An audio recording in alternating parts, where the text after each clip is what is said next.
I'll just start right here. What are the habits that make the most sense for you from the Tampa game that was so close for a long time, and then the road trip that was so good that you want to take in here for tonight and for the rest of these home games?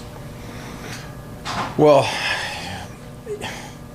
I mean, it's it's not quite as simple as comparing one game to the next, but we've got to get back, not even get back. We just got to come out and play the way we play. We did that for good portions against Edmonton.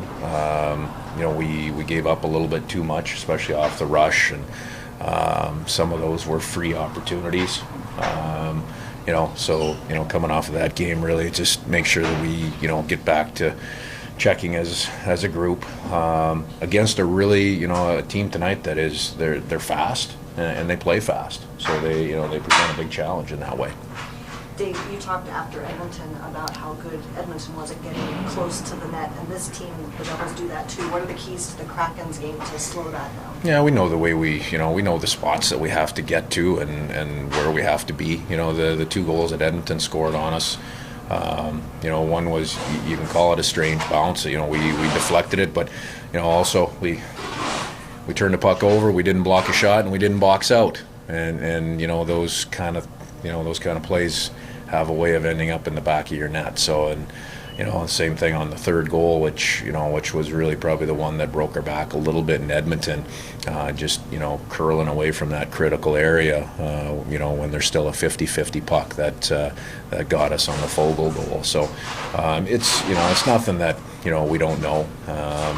It's part of habits, and just making sure that we're continually playing to those habits. What about getting your own pressure closer into the net, more dangerous? We've been pretty good there. That's not something that I'm not gonna.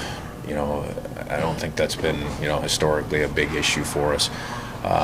We've got to make sure that we continue playing fast, and that it gives us the ability to generate off of D-zone exits. It gives us the ability to generate off of some track transition plays, but also just in the offensive zone, not make things too complicated, stay in our basic structure, and make sure we have a will to land at the net. These guys pack it in really well. This is not just a young, fast, skilled team that can play going north. They play hard defensively.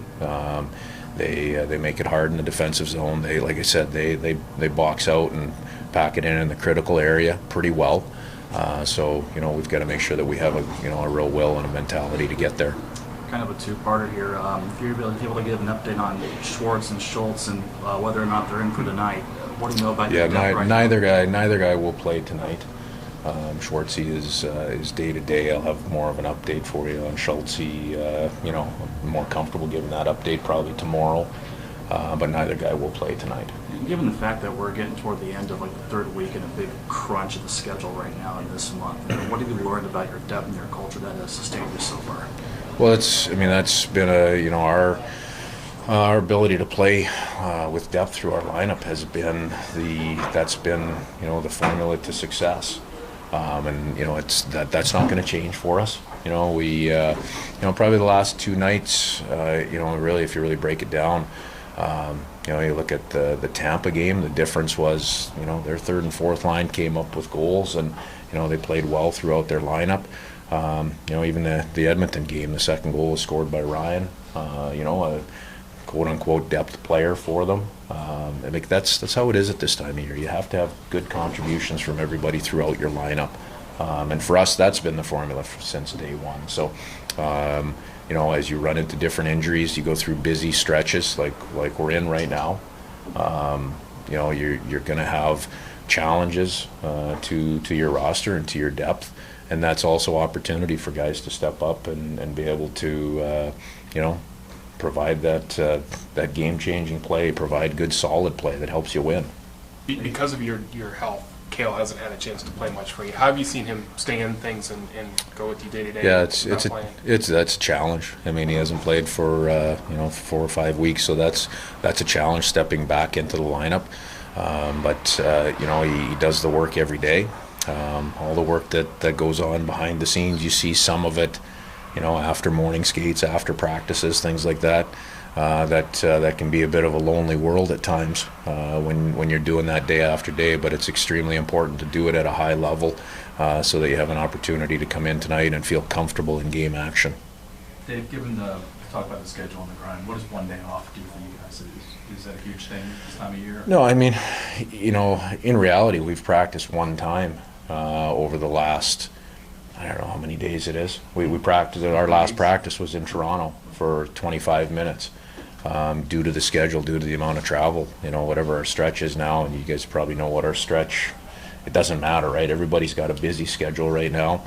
That's been best. That's been the successful way for us to manage our schedule, and it's been necessary to go low on the practice time.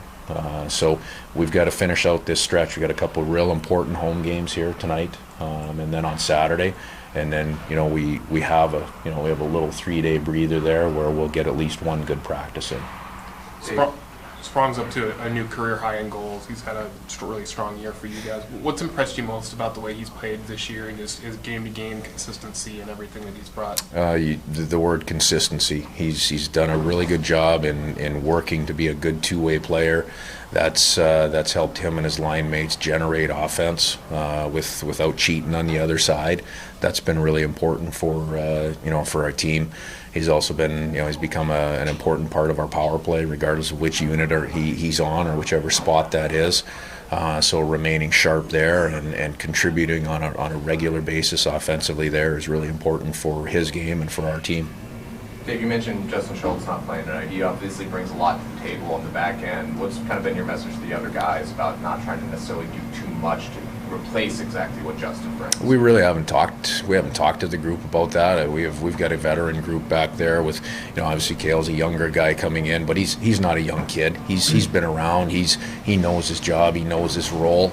The other guys will have to slide into some different slots. The part of the challenge will be making sure that we distribute those minutes. Schultz plays some real important minutes for us, especially on the power play and in 5-on-5 situations. So we're going to have to do a good job of distributing those minutes to the other guys, and they've got to pick up that slack.